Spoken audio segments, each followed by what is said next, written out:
Yo! Salut Internet, c'était RealTime, j'espère que vous allez bien. Bienvenue sur Let's Talk About Movies, les podcasts qui vous tiennent au courant de l'actualité de vos super-héros préférés adaptés en film. Une petite analyse de trailer des familles, ça fait du bien. Ça fait longtemps.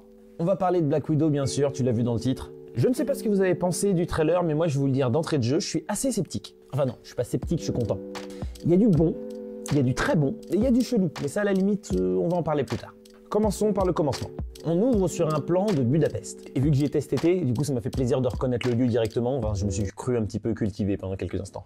Et là, direct, ça fait plaisir parce que depuis les débuts de Black Widow dans le MCU, elle nous parle depuis perpète avec Hawkeye de Budapest. Donc on va enfin savoir ce qui s'est passé là-bas et comment les deux se sont rencontrés. La voix off qu'on entend vient directement de son dialogue avec Steve Rogers dans Endgame.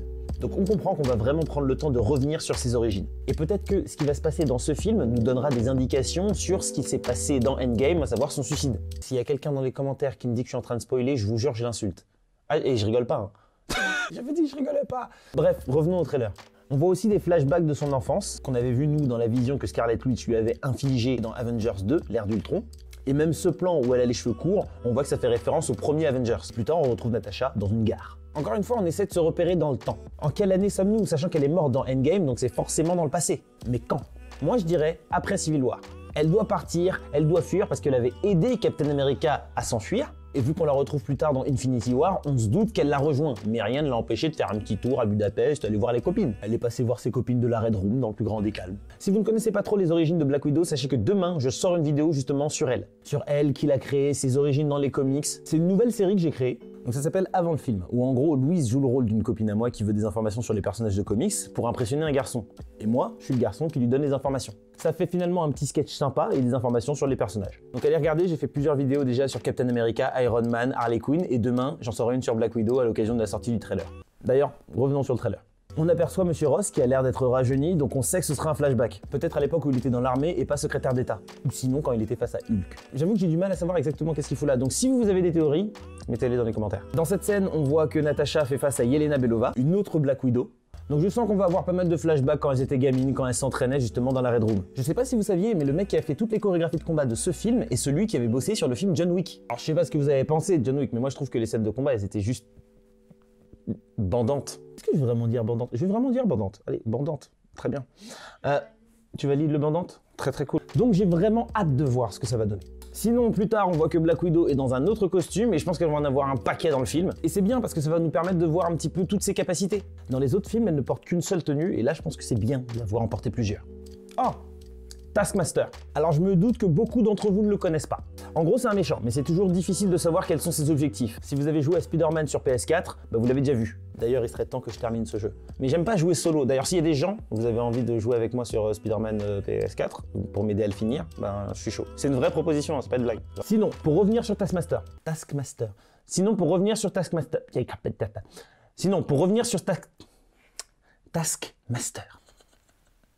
C'est pas compliqué en vrai. Sinon, pour revenir sur Taskmaster.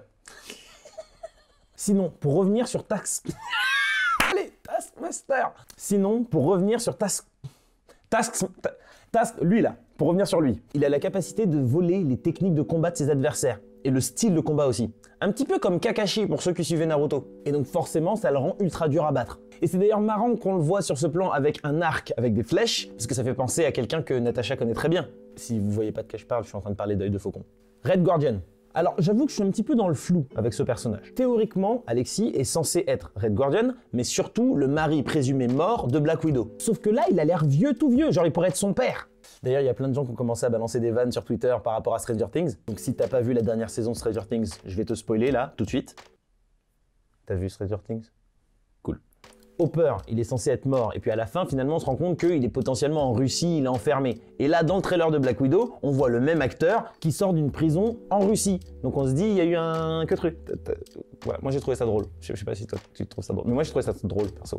Enfin bref, voilà, tu vois ce que je veux dire. Alors ses pouvoirs sont simples. Dans les comics, les soviétiques ont réussi à prendre un petit peu la formule qui avait transformé Steve Rogers en Captain America, et ils lui ont fichu à lui. Ce qui fait qu'il est un petit peu le Captain America mais Ruskov. Reste à savoir pourquoi il est en prison, pourquoi il est si vieux et est-ce qu'il a les mêmes pouvoirs que Captain America. Mais clairement le mec a l'air d'être super fort parce que ce que l'on voit dans le trailer c'est qu'il aurait explosé à main nue une porte. Genre une porte blindée tu vois. Et un peu plus tard dans le trailer on le voit affronter Taskmaster, donc on va essayer de voir un petit peu ce qu'il vaut sur le terrain et pourquoi on l'appelle Red Guardian. Jusque là le trailer il avait l'air ouf. Et puis j'ai vu ce plan. Black Widow qui vole, enfin qui tombe, mais genre elle esquive les débris, il n'y a pas de parachute et puis il y a des mecs derrière qui tirent. Là ils sont allés trop loin. Globalement j'ai envie de dire que ce trailer est positif, mais j'ai un peu peur des enjeux autour de ce film. Est-ce qu'il sera véritablement intéressant, sachant qu'on sait qu'elle va survivre parce qu'elle doit mourir dans Endgame? Est-ce qu'on va véritablement croire en cette histoire? Alors voilà, beaucoup de questions, mais en même temps, on parle de Marvel et je pense qu'ils nous ont prouvé plusieurs fois qu'ils savent faire du bon divertissement et du bon cinéma. Parce que oui, Scorsese, c'est du cinéma. Si je devais donner une note d'anticipation, ce serait genre 14 sur 20.